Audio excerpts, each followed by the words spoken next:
안녕하세요. 오늘도 사연 살롱을 찾아주셔서 감사합니다. 얼마 전 첫 아이를 출산한 30대 후반 여성이에요. 야구 명언 중에 유명한 말이 있죠. 끝날 때까지 끝난 게 아니다. 이 말은 야구에만 국한된 건 아닌 것 같아요. 마흔을 바라보는 나이에 첫 출산을 하게 된 저에게도 해당이 되는 얘기니까요. 난임으로 고생을 해보신 분들은 아마 아실 거예요. 남들은 쉽게 갖는 아이를 나만 갖지 못할 때 느끼는 상대적 박탈감을요. 저는 27에 결혼해서 3년 전 이혼을 할 때까지 매 순간 상대적 박탈감에 시달려왔어요. 거기에 주변에서 가하는 임신에 대한 압박과 모든 걸 내 탓으로 돌리고 남의 집 불구경하듯 방관하는 남편 때문에 더더욱 힘들었어요. 결국엔 이혼이라는 결말을 맞게 됐지만 그래도 인생이 끝난 것 같았던 그 순간에 인생 2막이 열렸고 그렇게 염원하던 자식을 낳을 수 있었어요. 그리고 더불어 묵었던 복수까지 할 수 있었으니 일석이조가 아닐 수 없네요. 그럼 지금부터 의도치 않게 전 남편한테 역대급 비겨을 먹이게 된 사연을 전해드리겠습니다. 제가 남편을 만난 건 친구 대신 소개팅에 나가게 되면서였어요. 아직 20대 중반이었기 때문에 결혼에 대한 생각이 없던 터라 점심 한 끼 먹고 들어온다는 가벼운 마음으로 약속 장소를 향했어요. 그런데 그건 저만 그랬던 게 아니었던가 봐요. 남편도 부담 없이 하루 놀다 들어간다는 마음으로 나온 사람 같았어요. 진지한 면이라곤 눈을 씻고 봐도 없고 머릿속이 온통 꽃받친 사람 같았어요. 30이 넘은 나이가 무색하게도 말투도 그렇고 단어도 어린 애들이 쓰는 주인말을 쓰는데 이 사람 정체가 뭔가 싶더라고요. 그런데 반전은 이런 사람이 서울대 출신의 회계사라는 거예요. 30대 초반인데 연봉이 1억이 넘는다는 말에 귀를 의심할 정도였어요. 평소에는 머리에 꽃 꽂은 것처럼 굴어도 일할 때는 제대로 하는가 보다 했어요. 그날 정신없는 분위기에서 소개팅을 마친 뒤 예상대로 애프터 신청은 없었어요. 저도 남편이 썩 마음에 들었던 것도 아니고 남편도 제게 별로 관심이 없어 보였기 때문에 실망하진 않았어요. 그렇게 그날의 소개팅이 기억에서 지워질 때쯤 우연히 남편을 다시 만나게 됐지 뭐예요. 소개팅을 주선했던 친구 결혼식이었는데 남편이 신랑 측 하객으로 왔더라고요. 그런데 이전에 만났을 때와는 분위기가 확연히 다른 거예요. 뭐랄까? 이제야 그 나이 또래의 성인 남성 같다고 할까요? 아무튼 소개팅 이후 몇 개월 만에 다시 만나서 그런가 아니면 아는 얼굴을 만나서 그런가 은근히 반갑긴 하더라고요. 그건 어쩌면 남편이 전과는 다르게 느껴졌기 때문인지도 모르겠어요. 전에는 그냥 하루 시간 때운다는 느낌이었다면 이번에는 뭔가 저한테 집중하는 느낌이었어요. 거기다 전에는 한 번 보고 안 볼 사이라고 생각해서 그랬는지 대화 내용도 그냥 분위기 맞춰주는 수준이었다면 이번엔 달랐어요. 제대로 대화를 나눠보니까 의외로 저랑 취향도 잘 맞고 배울 점도 많더라고요. 아무래도 저보다 나이가 있다 보니까 사회 경험이 많기도 했고 남편이 사회생활에 특화된 사람이라서 그런 것도 있었어요. 남편은 일적으로 만난 사람들과 대인관계도 좋고 일단 업무 처리 능력이 뛰어났어요. 자신이 손해보지 않으면서 상대에게는 좋은 인상을 남길 줄 아는 기술이 특히 탁월하더라고요. 마치 일 잘하는 사수한테 1:1 코칭을 받는 기분으로 한 번의 대화만으로도 정말 많은 도움을 받을 수 있었죠. 그러니 호감도가 상승하는 건 당연하고 대화도 부드럽게 이어졌어요. 아무튼 그날 우리는 서로에 대해 이전에 느끼지 못했던 호감을 받았고 특히 저는 이런 사람이라면 한번 진지하게 만나보고 싶다는 생각까지 하게 됐어요. 같이 있으면 내가 성장하는 느낌이 들었거든요. 다행히도 남편 역시 저에 대해 좋은 인상을 받았던가 봐요. 대화를 나누는 내내 뭐랄까 서로에게 끌린다는 느낌을 받았거든요. 아니나 다를까 결혼식 뒤풀이 자리가 파할 때쯤 남편이 먼저 애프터 신청을 하더라고요. 그리고는 대리기사를 불러 집 앞까지 데려다 주었어요. 지난번에는 받아보지 못했던 극진한 대접에 기분이 묘했어요. 이 남자는 마음에 드는 사람과 그렇지 않은 사람을 확실히 구분한다는 걸 알았기 때문이었죠. 지난번엔 몰라서 서운할 일이 없었지만 이번에 대접을 받아보니 그때 내가 이 사람한테 홀대받았다는 걸 알 수 있었으니까요. 그래도 뭐 달리 보면 나쁘지 않겠다 싶었어요. 아무 여자한테나 잘해주는 남자보다 내 사람이다 싶은 사람한테만 잘하는 남자가 더 매력적이니까요. 두 번째 만남 이후 첫 데이트 때부터 사귀기 시작한 우리는 1년 넘는 기간 동안 연애를 했어요. 평일에도 야근이나 회식이 겹치지 않는 한 퇴근 후에 만나 저녁을 먹거나 공연을 보면서 데이트를 했고 주말은 거의 빠지지 않고 매주 만났던 것 같아요.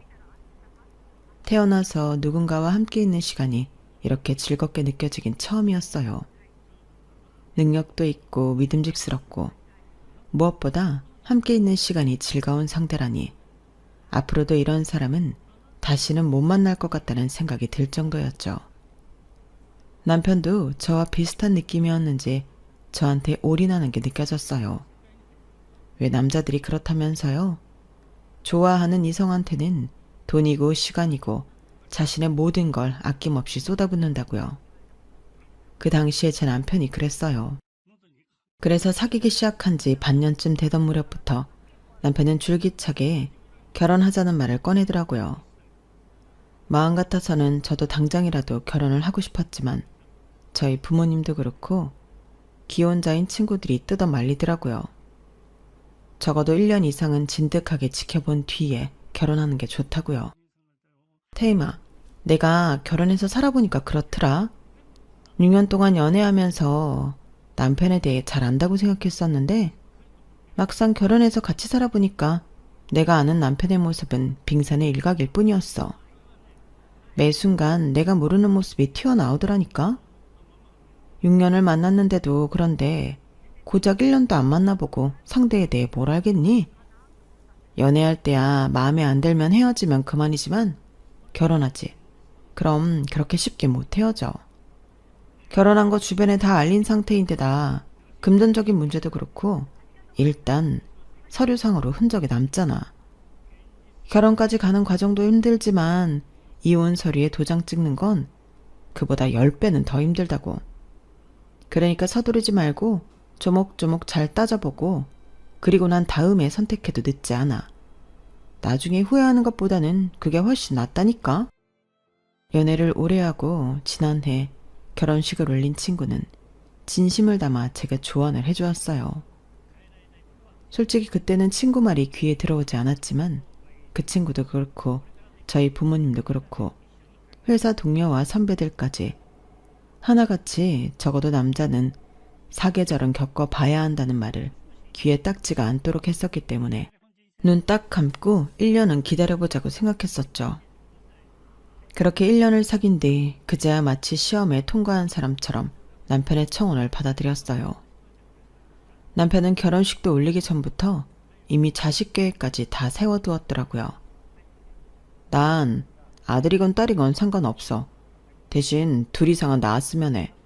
하나는 너무 외롭잖아. 그래도 굳이 바란다면 아들 하나 딸 하나면 금상첨화겠지. 자기랑 내 유전자를 이어받은 애라면 공부머리는 있을 거고 인물이나 키도 어디서 빠지진 않을 거야. 일단 초등학교까지는 한국에서 보내고 중학교는 국제학교를 보내거나 외국에서 학교를 보내겠어. 무한 경쟁 시대인데 영어 정도는 원어민만큼 할 수 있어야 애가 앞으로 살아가는 데 도움이 될 테니까. 아, 요즘엔 싱가포르에 있는 국제학교에 애들을 보내는 게 괜찮다더라고. 미국이나 호주보다는 상대적으로 인종차별도 안 당하면서 교육 수준도 높고 주변의 애들도 어느 정도 사는 집 아이들이라서 인맥 터놓기도 좋고 말이야. 거기서 고등학교까지 졸업시키고 대학은 영국으로 보내면 베스트인데. 와, 벌써부터 기대되는걸? 남편은 양가 부모님들께 결혼 허락을 받은 이유로 만날 때마다 눈앞에 당면한 결혼 문제가 아닌 언제 생길지 모를 자식 교육에 대한 계획을 세워나갔어요. 처음에는 그냥 해보는 소리겠거니 했는데 해당 학교 홈페이지며 유학원에서 받은 팸플릿과 그 밖의 자료들을 하나하나 꺼내 보이며 계획을 구체화시키더라고요. 원래 일 잘하는 사람이라는 건 알았지만 이 정도일 줄은 몰랐기에 내심 겁도 났어요. 저는 계획형과 즉흥형, 중간쯤 되는 유형의 사람이거든요. 그래서 그저 남편의 계획에 맞장구만 칠 뿐이었어요. 남편은 이남 1녀 중 둘째였는데 위로는 형이, 아래로는 여동생이 있었어요. 형은 남편보다 3살 위로 결혼 2년 차에 접어들던 때 딸을 낳아 키우고 있었어요. 여동생은 아직 미혼으로 대학원에 다니고 있었고요. 그런데 가만 보니까 남편은 형이랑 사이가 그리 좋지는 않은 모양이더라고요. 딱히 나는 형이랑 비교할 생각 같은 건 없는데 형이 늘 나랑 자기를 비교하는 편이지. 어릴 때부터 내가 형보다 공부도 잘하고 일단 나는 대학도 명문대에 들어갔고 형은 재수를 하고도 고작 인서울에 턱걸이를 했으니까. 그리고 형이 나한테 자격지심을 갖는 것도 당연하고. 그런데 솔직히 나는 형이 이해가 안 가. 아니, 왜 나랑 자신을 비교해? 물론 한 부모 아래서 나고 자랐지만 엄연히 자기가 가지고 태어난 유전자가 다른데 말이야. 그 얘기는 한마디로 인간 자체가 다르다는 거잖아. 그럼 능력도 다르고 사는 모습도 다른 게 당연한 건데 말이야. 그리고 자기가 좀 떨어지면 여자라도 자기보다 나은 유전자를 가진 사람을 만났어야지. 그래야 적어도 이세에 대한 기대를 조금은 할 수 있을 거 아니냐고. 고작 전문대 출신에 얼굴도 성형으로 페이스오프한 여자를 만났으니 딸이라고 인물도 그저 그런 맹한 애를 낳았지. 나야 뭐 자기나 나나 학벌도 비슷하고 외형적으로도 평균 이상이니까 이세에 대한 기대도 해볼 수 있지만 말이야. 그러면서 남편은 저를 결혼 상대로 고른 이유를 설명했어요. 학벌 좋고 직장 좋고 외형적인 조건을 비롯해 친정 부모님의 학벌과 경제 수준까지 어디 하나 흠잡을 데가 없다며 극찬 아닌 극찬을 하더라고요. 듣기에 따라서는 듣기 좋은 말이라고 생각할 수도 있겠지만 이상하게도 그날 남편의 말은 묘하게 기분이 거슬렸어요. 마치 저를 좋아해서 결혼하는 게 아니라 조건을 따져보니 결혼할 만한 상대구나 싶어서 만나는 것처럼 들렸거든요. 그래서 친구랑 통화를 하며 이런 얘기를 했더니 친구가 대뜸 그러더라고요. 얘, 요즘에 조건 안 따지고 사랑만 보고 결혼하는 사람이 어딨니? 물론 네가 아직 연애에 한창 빠져있는 상태니까 그런 말이 거슬렸는지는 모르겠지만 생각하기에 따라서는 그건 엄청난 극찬이야. 한마디로 너라는 사람을 엄청 높이 평가한다는 의미니까. 여자 무시하고 지 잘난 맛에 사는 놈들보다 네 남자친구가 훨씬 괜찮은 남자인 거라고. 아무리 결혼은 조건을 보고 하는 거라지만 그래도 너무 노골적으로 대놓고 말을 하니까 기분이 그렇더라고. 아이고, 별게 다 기분 나쁘다. 야, 너도 살아보면 차라리 이런 남자가 훨씬 낫다는 걸 알게 될 거다. 맨날 사랑 타령만 하는 인간들은 신혼기간 지나면 딴 여자들한테서 사랑 찾겠다고 딴짓거리 하거든. 그러니까 남자 잘 만난 줄이나 알아. 생각해보니 친구 말이 맞는 것 같았어요. 주변을 보면 사랑꾼이라는 남자들이 결혼 후에 외도를 하는 걸 심심찮게 목격할 수 있었으니까요. TV에 나와서 아내밖에 모르는 것처럼 국민 사랑꾼으로 불리던 남자들이 몇 년 뒤 불능 기사로 인터넷을 도배하는 경우도 많으니까요. 하지만 그때는 몰랐어요. 외도는 사랑꾼들만 하는 게 아니라는 걸요. 불행에 각자 사연이 있는 것처럼 불륜에도 각자 다른 이유가 있다는 걸 일찍 알았다면 그때 남편과 결혼을 하지 않았을 텐데 말이죠.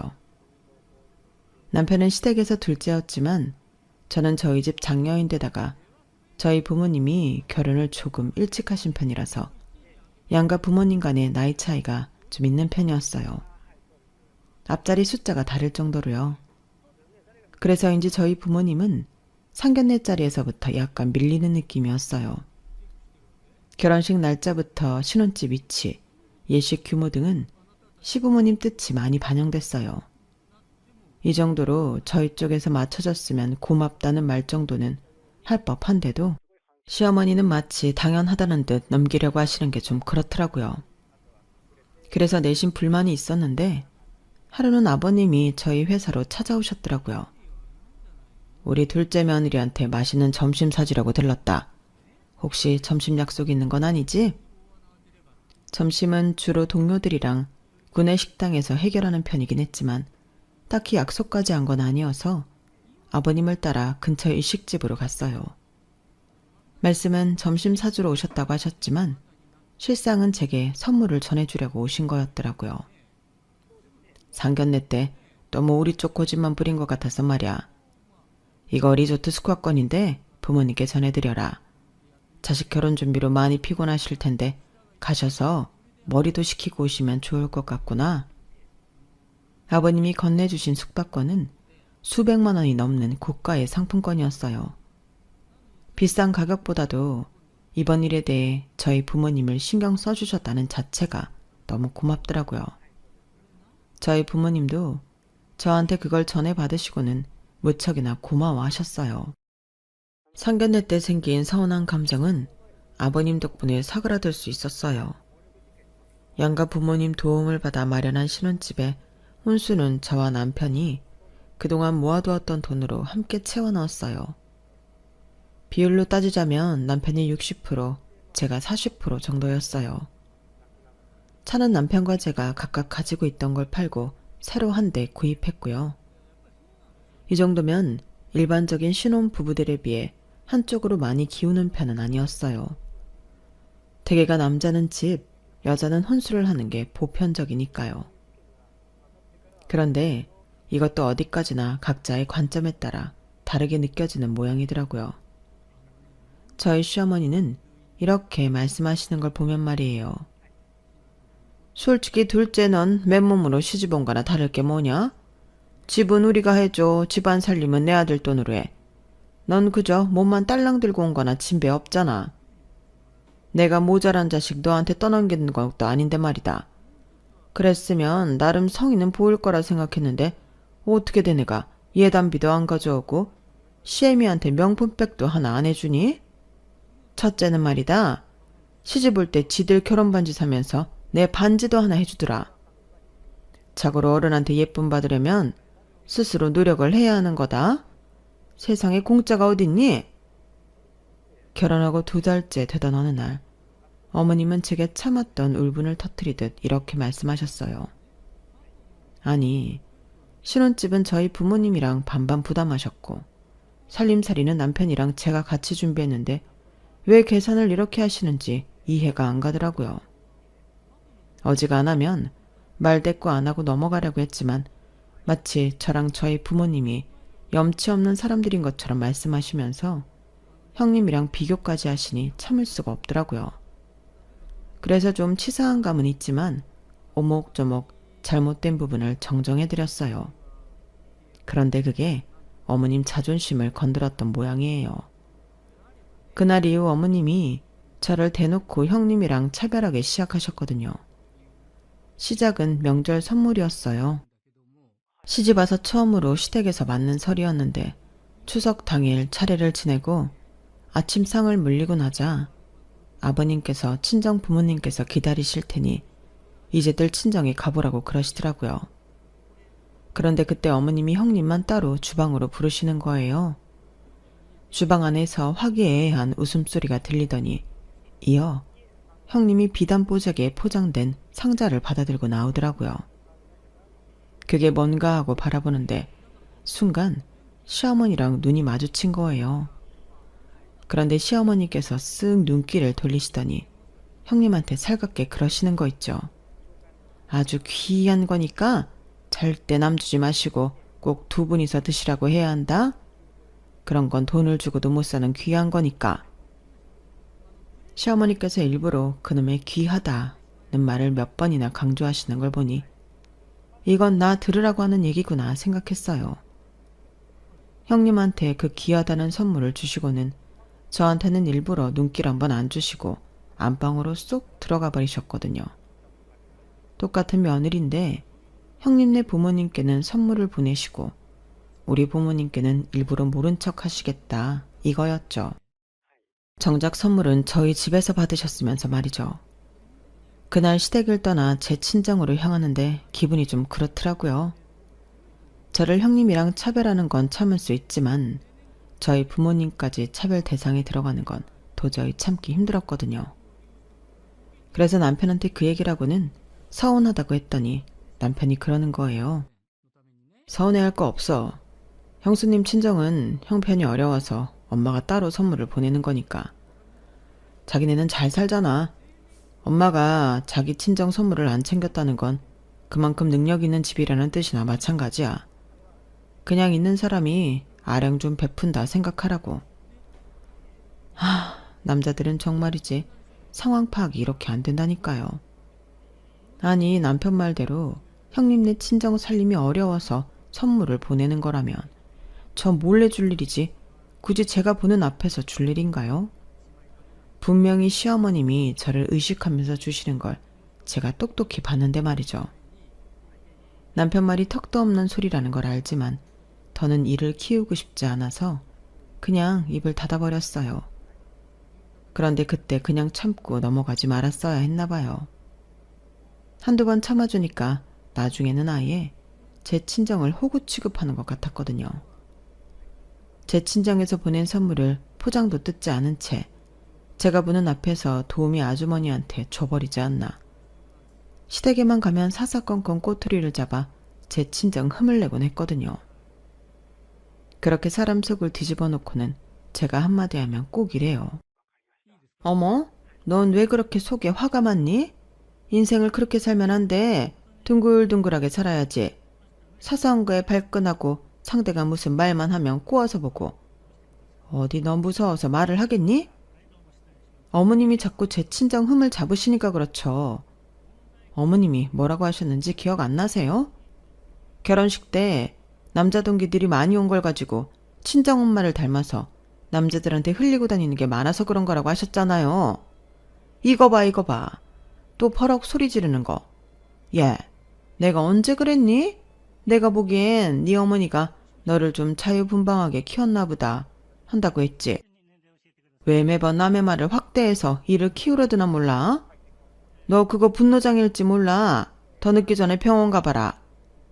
어머님은 말 바꾸기 일쑤에 가족들 앞에서 제 성격에 문제가 있는 것처럼 몰아세웠어요. 하지만 이건 어디까지나 귀여운 장난에 불과했어요. 결혼하고 3년이 되도록 아기 소식이 없자 점점 압박이 심해지기 시작했거든요. 그러던 차에 아주버님네 둘째 돌이 다가왔고 어머님이 제게 연락하셨어요.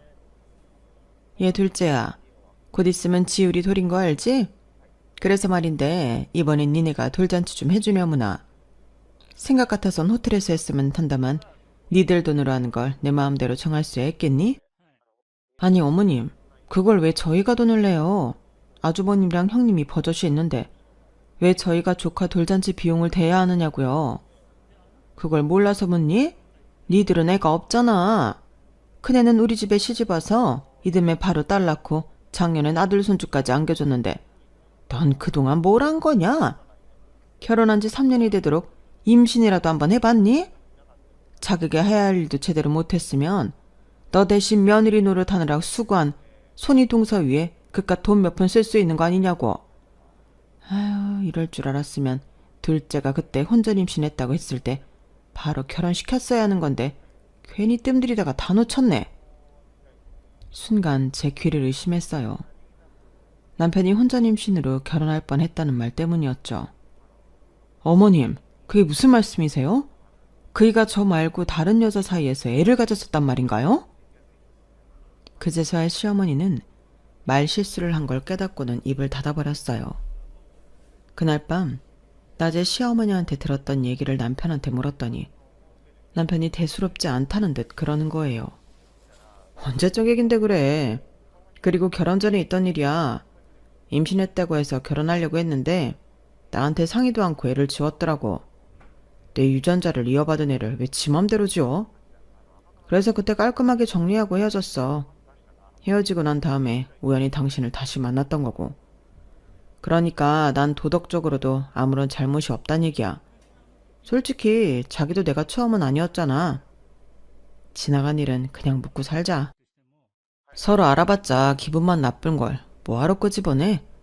엄마도 참 그딴 얘긴 뭐하러 해가지곤. 기분은 나빴지만 남편 말대로 남편을 탓할 일은 아니었어요. 결혼 전에 있었던 일이고 애를 지은 것도 남편의 뜻이 아니라 상대 여자의 독단으로 벌어진 일이니까요. 그런데 여기서 한 가지 알 수 있었던 건 남편이 저를 처음 만났을 때랑 다시 재회하게 됐을 때 저를 대하는 태도가 왜 그렇게 달랐는지였어요. 사실 그때 만나던 여자가 소개팅 주선해준 친구랑 한동안 썸을 탔던 사람이거든. 그래서 비밀로 만나고 있었는데 소개팅을 하라잖아. 거기서 어떻게 만나는 사람이 있단 소리를 하겠어? 그랬다간 당연히 누구냐고 물을 테고, 그러면 내가 만나는 사람이 누군지 밝히게 됐을 텐데 말이야. 그래서 잠깐 얼굴만 비춘다 생각하고 나갔던 거지. 바로 이거였어요. 그러니까 당시에 남편은 연애 중이었기 때문에 저한테 관심 따위도 없었던 거고, 얼마 뒤 중절 수술을 이유로 헤어지고 나서야 제가 눈에 들었던 거였죠. 당시에 이 얘기를 들었을 때는 기분은 좋지 않았지만 그렇다고 크게 문제 삼을 건 없었어요. 남편 인생에 내가 존재하지 않던 시기에 벌어진 일로 부부 사이를 망칠 생각은 더더욱 없었으니까요. 그런데 이 일이 나중에 엄청난 쓰나미를 몰고 온 거예요. 발단은 조금씩 틈이 생기기 시작한 부부 사이였어요. 대부분의 부부들이 그렇듯 저희도 결혼 3년 차에 들어서면서부터 대화도 줄고 남녀 사이가 아닌 그저 동맹관계의 동거인 정도로 변해버렸어요. 딱히 상대에 대한 불만이 있었던 건 아니지만 확실히 애정은 식은 상태였죠. 그러니 부부관계도 점점 뜸해졌고요. 문제는 이런 이유로 아이가 생기지 않았다는 거예요. 시어머니는 마치 제게 문제가 있어서 아이가 생기지 않는 것처럼 저를 몰아세웠고, 그런 소리를 듣기 싫어서 남편한테 관계를 요구하면 남편은 마치 저를 밝히는 여자처럼 취급을 하는 거예요. 그럼 어떡해? 어머님은 하루가 멀다 하고 애는 언제 갔냐고 타박이신데 누르곤 이러고 싶어서 그런 줄 알아? 나도 회사 일에 집안일에 피곤하다고. 그러니까 신경 쓰지 마. 아니, 그런다고 안 생기는 애가 생겨? 막말로 지난 3년 동안 우리가 잠자리를 안 해서 애가 안 생긴 거야? 애도 다 때가 있는 거야. 우린 그때를 놓친 거라고. 결혼 전부터 이세 계획을 세워가며 적극적이었던 남편은 어느 순간부터 아이에 대한 생각을 접은 건지 아니면 다른 꿍꿍이가 있는 건지 부부관계조차 거부했어요. 그러자 급기야 시어머니는 저를 산부인과에 끌고 가셨어요. 어머님은 제 몸에 이상이 있을 거라고 믿었던 모양인데 검사 결과 저는 모든 게 정상이었어요. 아니, 몸에 이상이 있는 것도 아닌데 그럼 왜 애가 안 생기는 거야? 어머님, 저만 검사를 할 게 아니라 그이도 해야 하는 거 아니에요? 제가 정상이라면 문제가 남편한테. 제가 말도 끝마치기 전에 어머님은 버럭 소리부터 지르셨어요. 내 아들이 왜? 너 기억 안 나니? 너랑 만나기 전에 혼전 임신으로 결혼까지 할 뻔했었다는 거. 내 아들 몸에 이상이 있으면 그때 걔는 어떻게 애를 가졌다는 거냐? 걔가 동정녀 마리아라도 된다는 거냐 뭐냐? 어디서 말 같지도 않은 소리라고 있어. 너 이달 배란기에 확실히 부부관계는 한 거니? 다른 건 몰라도 그건 꼭 지키라고 한 거 아니졌지? 시어머니가 아들 내외 부부관계까지 관리하는 상황이 정말 미치도록 싫었어요. 아이가 없다는 이유로 조카 돌잔치에 영어 유치원 비용까지 지원하는 상황보다도 훨씬 더요. 저는 아이 문제로 시어머니에게 들들 볶이고 치욕스러운 상황을 당했지만 남편은 마치 남의 집 얘기를 듣는 사람처럼 심드렁할 뿐이었어요. 그리고 남편이 그런 태도를 취하는 이유를 뒤늦게 알게 되었죠. 야, 우리 그만 헤어지자. 어차피 너나 나나 서로한테 마음 뜬 지 오래됐잖아. 부부라고 한 집에 살면서 얼굴 붉히며 인생 까먹느니 차라리 각자 길을 찾아가는 게 낫다고 보는데 넌 어때? 실은 얼마 전부터 마음에 두고 있는 여자가 있어. 아직 사귀는 건 아니고 알아가는 단계인데 너랑 정리하고 바로 사귈 생각이야. 걔만 좋다면 올해 안에 재혼을 하는 것도 고려하고 있고. 뭐라고? 아니 당신은 뭐가 그리 당당해? 지금 자기가 무슨 소리를 하는지는 알고나 있는 거야? 나 곧 바람 필 거니까 알아서 떨어져 나가라 이거잖아. 이게 5년이나 같이 산 배우자한테 할 소리냐고. 당신은 최소한의 의리도 없어? 아니 내가 바람을 피기랬냐 밖에서 자식을 만들어 오기랬냐? 도대체 뭐가 문제라는 건데. 아니다 싶으면 그만둘 줄도 알아야지. 되도 않는 의리 타령하면서 둘 다 인생 망치자 이거야? 그런 거라면 난 싫어. 내 우월한 유전자를 물려받은 자식들 낳아서 제대로 내 가정 꾸릴 거라고. 중요한 건 이런 내 계획에 너는 없다는 거야. 그러니까 구차하게 매달리지 말고 좋게 말할 때 서로의 도장 찍어라. 남편의 유전자 타령에 정말이지 토가 쏠릴 정도였어요. 남편은 그날 이후 저를 투명인간 취급을 했고 시댁에서도 남편의 뜻을 알았는지 더는 제게 연락을 하거나 괴롭히지 않았어요. 그렇게 저는 고립이 되고 말았죠. 3개월 동안 기를 쓰고 버텼던 저는 결국 백기를 들고 말았어요. 그 계기는 시아버지였어요. 대장암 판정을 받으시고 병원에 입원해 계셨던 아버님은 저를 보자마자 제 손을 잡고 그러시더라고요. 작은 애야, 미안하구나. 내가 자식을 잘못 키워서 네 가슴에 못을 박았구나. 둘째가 지 엄마랑 하는 소리 들었다. 천벌을 받을 놈 같으니라고. 네 생각이 어떤지 모르겠지만 네 시아버지 입장이 아니라 너보다 오래 살아온 인생 선배 입장에서 말하마. 그놈 버리고 네 인생 찾아라. 사람이라는 게 쉽게 바뀌는 게 아니야. 그놈이 이번에 마음을 돌린다고 해도 언제고 또 안 그런다는 보장이 있겠니? 내가 죽음을 앞두고 나니 그런 생각이 들더라. 아닌 건 일찍 포기했어야 했는데 왜 그러지 못하고 네 시어머니랑 살았을까 하고 말이다. 그러니 아가, 그런 멍청한 놈한테 인생 낭비 말고 네 자신을 위해 떠나라. 그게 너한테 해줄 수 있는 마지막 조언이다. 죽음을 눈앞에 둔 순간에 어머님과 헤어지지 못한 걸 후회하는 아버님을 보니 이러다 나도 나중에 아버님처럼 되는 건 아닌가 싶어 섬뜩했어요. 결국 아버님은 대장암 말기 판정을 받은 지 2달도 안 돼서 세상을 떠나셨어요. 그리고 저는 아버님 장례식을 마친 뒤 곧바로 이혼 준비에 들어갔어요.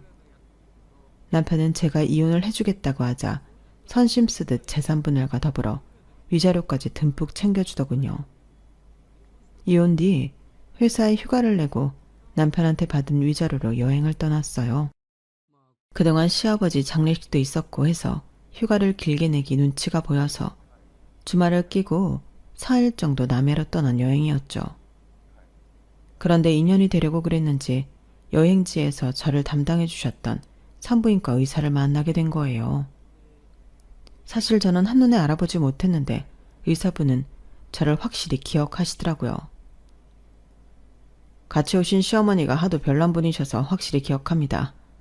안 그래도 이런 시어머니랑 어떻게 고부지간으로 사나 했는데 결국 이혼을 하셨군요.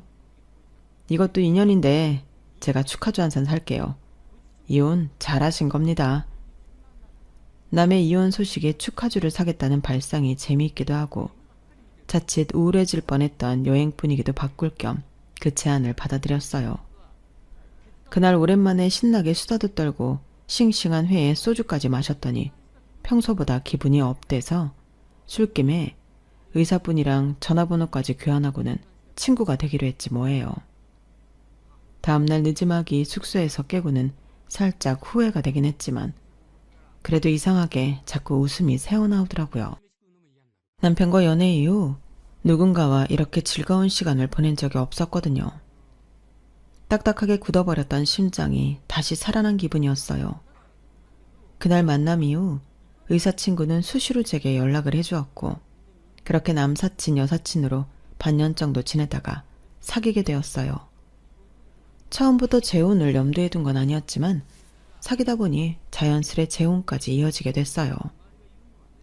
새 남편 역시 저처럼 이혼 경력이 있었기 때문에 양쪽 집안 모두 결혼을 반대하진 않았어요. 다만 제가 이혼하고 1년이 조금 넘은 시점이었기 때문에 조금 급한 게 아닌가 하는 말은 좀 나오긴 했지만요. 그런데 이전 결혼 생활 때는 그렇게 생기지 않던 아기가 재혼을 하고 2달 만에 생겼지 뭐예요. 이로써 난임의 원인은 제가 아니라는 게 확실해진 거였죠. 이건 그저 기쁘다는 단어만으로 표현하기는 힘든 거였어요. 기쁨보다는 안도하는 마음이 더 컸거든요. 전 남편과의 사이에서 아이가 생기지 않았던 거에 대한 안도랄까요? 아무튼 아직은 임신 초기라서 자주 남편 병원에 찾아가 진료를 받았어요. 어렵게 가진 아기가 잘못되면 안 되니까요. 그런데 원수는 외나무 다리에서 만난다고 글쎄 남편 병원에서 전 남편과 마주치게 됐지 뭐예요. 전 남편 옆에는 젊고 예쁜 여자가 있더라고요. 여자분 배를 보니 임신을 한 것 같았어요. 아니나 다를까 전 남편이 조롱 섞인 말투로 그러더군요. 당신이 여긴 웬일이야? 애도 못 가는 여자가. 아 인사해. 이쪽은 내 와이프. 참 당신이 나온 대학 후배야. 키도 크고 예쁘지? 당신한테 비하면 업그레이드 버전이라고 할까? 그래? 좋겠네. 나보다 잘난 여자 만나 재혼까지 하고. 축하해. 그런데 산부인과엔 어쩐 일이야? 전에는 그렇게 같이 가자고 해도 그렇게 질색을 하더니? 아, 우리 와이프가 임신을 했거든. 보다시피 임신 8개월 차라서 어찌나 걱정이 되던지. 내 유전자를 받아 태어나는 아이인데 아빠인 내가 잘 보호해야 하지 않겠어? 그런데 당신은 여기 왜 왔어? 아직도 난임 치료받고 있는 거야? 안 됐네. 내일 모레면 40인데 아직도 그러고 살고. 내 아내는 젊어서 그런가 혼수로 내 애를 임신해왔거든. 그것도 원샷에 말이야. 저질스러운 농담을 하며 제 앞에서 한껏 으스대는 전 남편을 보니 역겹기 그지 없었어요. 그래서 그 말에 제대로 대받아 쳐주려고 했는데 그때 복도에서 저를 부르는 남편 목소리가 들렸어요. 고개를 돌려보니 의사가운을 걸친 남편이 제 쪽으로 걸어오고 있었어요. 여보, 거기서 뭐해? 그러자 전 남편의 젊은 아내가 제 남편을 보고는 화들짝 놀라며 전 남편 소매를 잡아당기며 빨리 가자고 하는 거 있죠. 마치 도망치려는 사람처럼 말이에요. 하지만 한껏 흥이 오른 전 남편은 꿈쩍도 않고 히덕거렸어요. 당신 재혼했어? 이야, 제주도 좋네. 의사 남편을 만나고? 근데 당신 남편도 알아? 당신 불임인 거. 아, 그래서 산부인과 의사를 만난 건가? 남편한테 공짜로 치료 좀 받아보려고? 전 남편은 신이 난 아이처럼 떠들어댔고 그걸 본 제 남편은 싸늘하게 웃으며 한마디 했어요. 아, 당신 전 남편이 오지영 씨 남편분이었어? 아, 그랬구나. 그런데 보호자분, 뭔가 착각하시는 것 같은데요. 제 아내는 불임이 아닙니다. 예전에 검사했을 때도 모든 게 정상이었고 그 결과 현재 임신 2개월 차거든요. 그런데 보호자분은 혹시 불임 검사는 해보셨습니까? 5년 동안 아이가 생기지 않던 분이 재혼을 앞두고 애가 생기셨다니 축하드릴 일이지만 글쎄요. 남편은 의미심장한 표정으로 말을 흐렸어요. 그러자 전 남편 아내가 얼굴이 벌개져서는 자폭을 하더군요. 선생님, 지금 환자 정보를 누설하려는 거예요? 내가 비밀로 해달라고 그랬잖아요. 오지영 산모님, 오해는 하지 말아주세요. 저는 아직 아무 말도 안 했으니까요. 분명 남편은 환자 상태에 대해 아무 말도 하지 않았지만 분명 뭔가 있다는 뉘앙스는 확실히 풍겼어요. 그리고 전 남편은 그걸 눈치채지 못할 만큼 바보가 아니었어요. 그날 전 남편은 제 남편 병원에서 검사를 했고 그 결과 무정자증이라는 게 밝혀졌어요. 그제서야 전 남편의 젊은 아내는 눈물을 짜며 변명을 해댔고 전 남편은 정신이 나간 사람처럼 멍하게 허공만 바라보더군요. 생각 같아선 확인 사살을 해주고 싶었지만 이미 세상을 다 잃은 사람한테 그렇게까지 하고 싶진 않았어요. 그런데 이놈의 인간이 결국 제 발로 무덤을 파지 뭐예요. 이제 속 시원하냐? 내가 무정자증이란 거 들으니까 네가 인격 같냐고 씨발. 2년이고 저년이고 다 왜 이 지랄 들인 거야? 내가 뭘 잘못했다고 날 괴롭히냐고. 우월한 내 유전자 좀 후세에 남겨보겠다는데 어떻게 이럴 수가 있냐고. 야, 너 당장 집에 가서 짐 싸. 당장 이혼이니까 내 눈앞에서 사라지라고. 그리고 너도 잘난 척 하지 마. 새 남자 만나 임신했다고 내 앞에서 뭐라도 된 것처럼 굴고 싶은 모양인데 입 닥치고 가만히 있는 게 좋을 거야. 알았어? 별것도 아닌 것들이 어디서 감히. 그때였어요. 제 남편이 가소롭다는 듯 한마디를 했어요. 세상에 별것도 아닌 인간이 어디 있습니까? 다들 목숨 걸고 엄마 뱃속에서 나와 온갖 병균들과 싸워가며 살아남은 승자들인데 그 숭고한 과정을 별것 아닌 걸로 치부하는 대먹자는 인간이야말로 별것 아닌 거겠죠. 우월한 유전자를 남기고 싶었다고요? 당신 유전자가 우월하다는 건 누가 보증합니까? 딱 봐도 루저. 그 이상도 이하도 아닌데 말입니다. 한 번만 더 내 아내한테 함부로 군다면 그땐 법정에서 만나게 될 겁니다. 이젠 남이 된 전부인 인생에 신경 쓰지 마시고 발등에 떨어진 그쪽 인생이나 수습하시죠. 아, 수납은 제대로 하고 가시길 바랍니다. 전 남편은 울분에 찬 표정으로 상담실을 나갔고 남편과 저는 배꼽이 빠지도록 깔깔대고 웃었어요. 그놈의 우월한 유전자라는 말을 오랜만에 들었더니 왜 그렇게 웃기던지.